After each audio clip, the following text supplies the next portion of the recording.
A crew member collapses in the engine room. The ship is 1,200 miles from the nearest coastline. There is no doctor on board. There is no morgue. There is no ambulance coming. What happens next is something most people have never thought about, and once you see it, you won't forget it. Right now, 90% of everything you own passed through a system like this one. The phone in your hand, the clothes on your back, the food in your fridge. All of it moved on a cargo ship crewed by about 20 people managing a vessel longer than 3 football fields. When one of those people dies at sea, the ship doesn't stop. The cargo doesn't wait. And what the crew has to do next sits right at the edge of what most of us would call acceptable. I'm Dr. Cole Harper, and this is what actually happened. The first problem is simple. Somebody has to decide the person is actually dead. On land, that's a doctor's job. On a cargo ship in the middle of the Pacific Ocean, there is no doctor.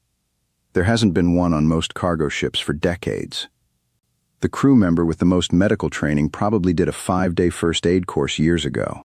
So the job falls to the captain. He pulls out a book, the WHO International Medical Guide for Ships. He checks for a pulse. He checks for breathing. He checks the pupils.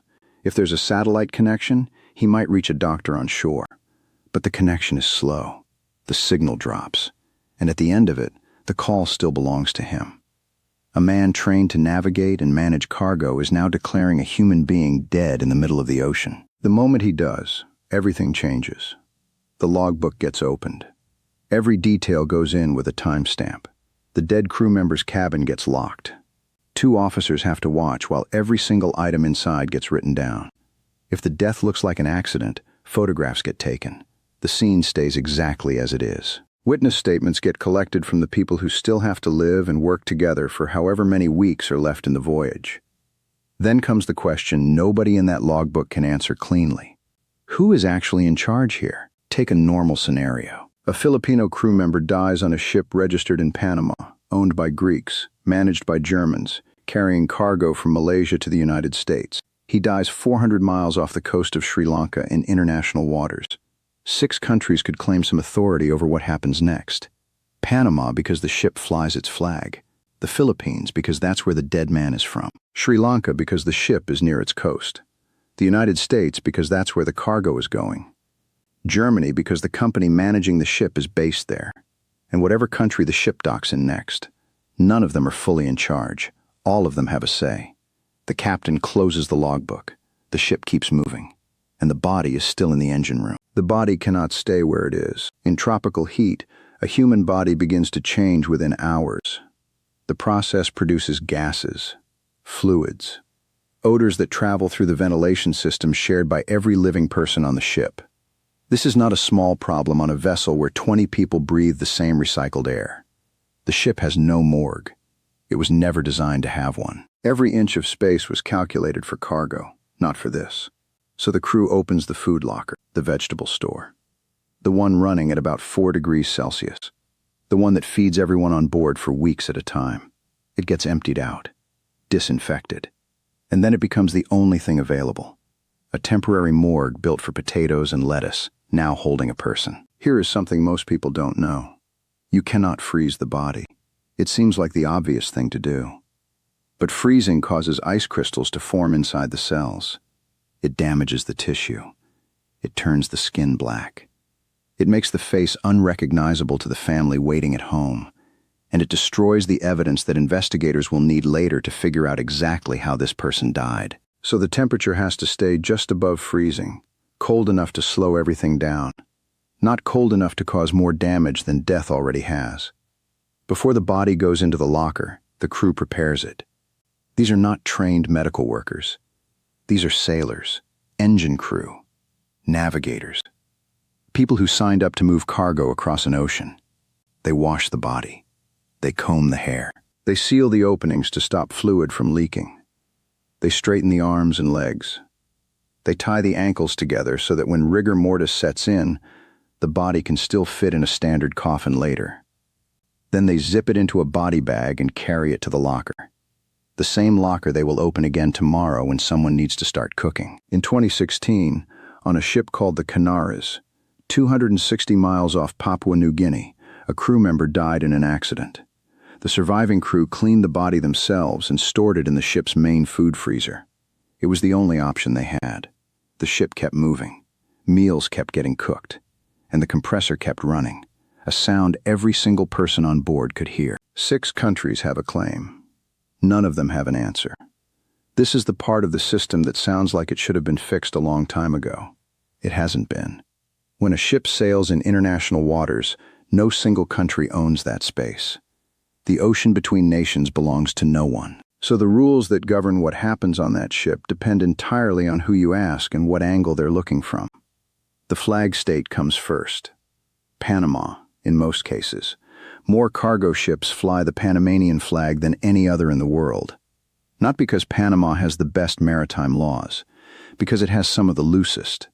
Ships register there to pay lower taxes and hire cheaper crews. When the captain files his paperwork after a death, Panama sends back a form letter. Standardized. Generic. No specific guidance for the situation in front of him. Then comes the dead crew member's home country. The Philippines, in our scenario.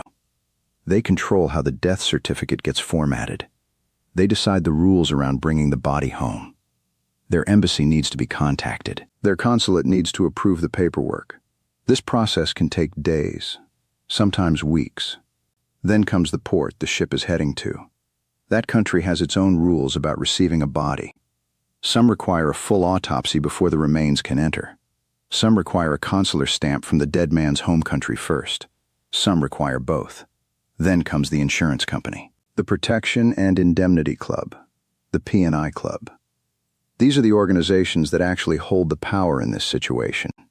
They cover the liability. They decide whether the ship diverts to land the body sooner or continues to the next scheduled port. They run the numbers on what costs less. And right now, with a body in the food locker and 6 countries all talking at once, the captain is waiting for someone to tell him what to do. Nobody is calling back yet. The phone call the captain is waiting for isn't from a lawyer. It's from an accountant.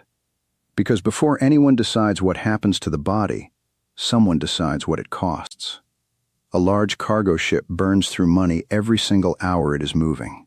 Fuel, crew wages, port fees building up at the destination, penalty clauses in the delivery contracts if the cargo arrives late. When you add it all up, 1 hour of delay on a major container ship costs thousands of dollars. A full diversion to land a body costs between $100,000 and $500,000, sometimes more. So the calculation goes like this. How far is the nearest port that will accept the remains? How many hours off the planned route is it? How much fuel does that burn? What cargo on board will spoil during the delay? What contracts get broken? What replacement crew member needs to be flown in before the ship can legally sail again? Every answer has a number attached to it. This is not a secret. The shipping industry runs on these calculations. The Protection and Indemnity Club has a formula. They measure the extra distance the ship steams. They calculate the fuel burned. They weigh the port fees against the liability of keeping a body on board too long.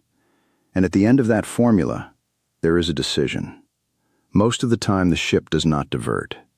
Most of the time, the body stays in the food locker and the ship continues to the next scheduled port, which could be 2 weeks away. During those 2 weeks, the refrigeration compressor runs continuously under a load it was never designed to carry. The chief engineer, whose job is propulsion and cargo systems, is now responsible for maintaining the cold chain that keeps a human body preserved for investigators he has never met, in a country he might not have been to, under laws he doesn't know. If that compressor fails for any reason, the situation becomes something else entirely. The ship keeps moving. The cargo stays on schedule, and the cost calculation moves on to the next line item. Then came the pandemic, and the system didn't strain. It collapsed. In March 2021, Captain Angelo Capurro boarded a container ship called the Idil Libera in Durban, South Africa. He had tested negative for COVID before boarding. A few days into the voyage, he got sick. So did others on the crew. There was no doctor on board. Capurro took paracetamol. He used what little oxygen the ship carried in its medical locker. It wasn't enough. He died in his cabin on April 13th, somewhere in the middle of the Indian Ocean. His family started calling ports. Singapore said no.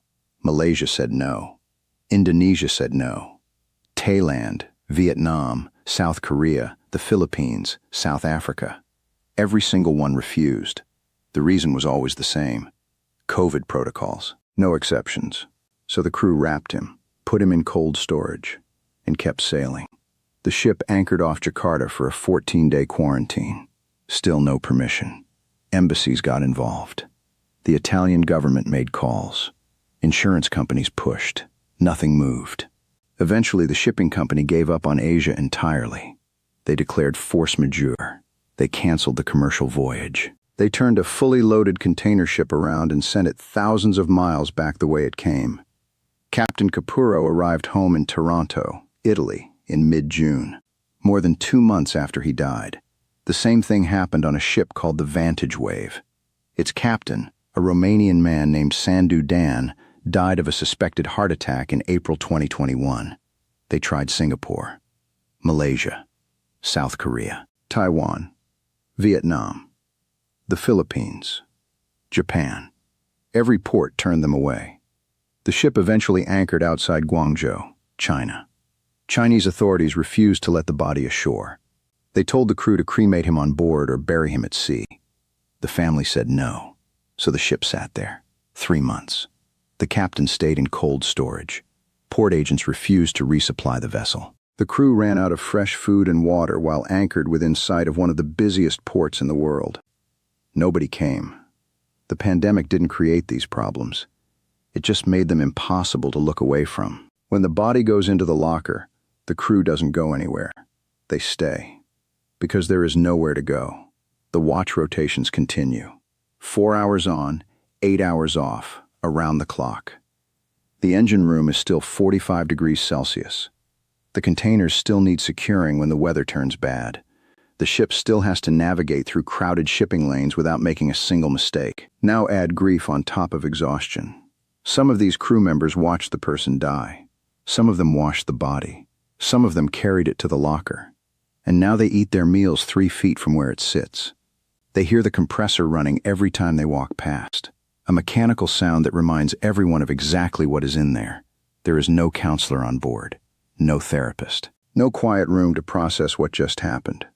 Maritime welfare organizations see the same patterns over and over. Crew members who handle a death at sea come back with PTSD, chronic insomnia, night terrors, a constant low-level fear that they could be next, with no medical help anywhere close. Cultural differences make it harder. Modern cargo ships mix nationalities deliberately because it's cheaper that way. Filipino officers, Indian engine crew, Ukrainian navigators, Indonesian stewards. Everyone has different beliefs about death, about what is respectful, about what the body means and what should be done with it. What feels right to one person can feel deeply wrong to another, and they are all locked together in tight quarters with no way out.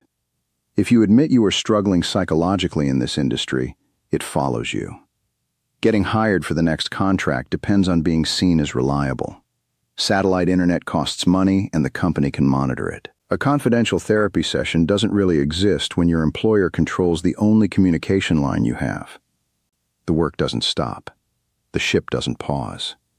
And somewhere in the back of the vessel, the compressor keeps running. Everything you ordered online this year moved through this system. The people who moved it worked on vessels with no doctors, no morgues, and no clear law covering what happens when they die. When one of them does, the body goes into a food locker. 6 countries argue over paperwork. An insurance company runs the numbers, and the crew keeps working, eating, and sleeping inside the same steel box as their dead colleague, sometimes for weeks. The system is extraordinary at what it was built to do. It moves $14 trillion of goods across the world's oceans every single year without stopping. It just was never built for this. I'm Dr. Cole Harper, and the next time a package arrives at your door, you know a little more about the people who got it there.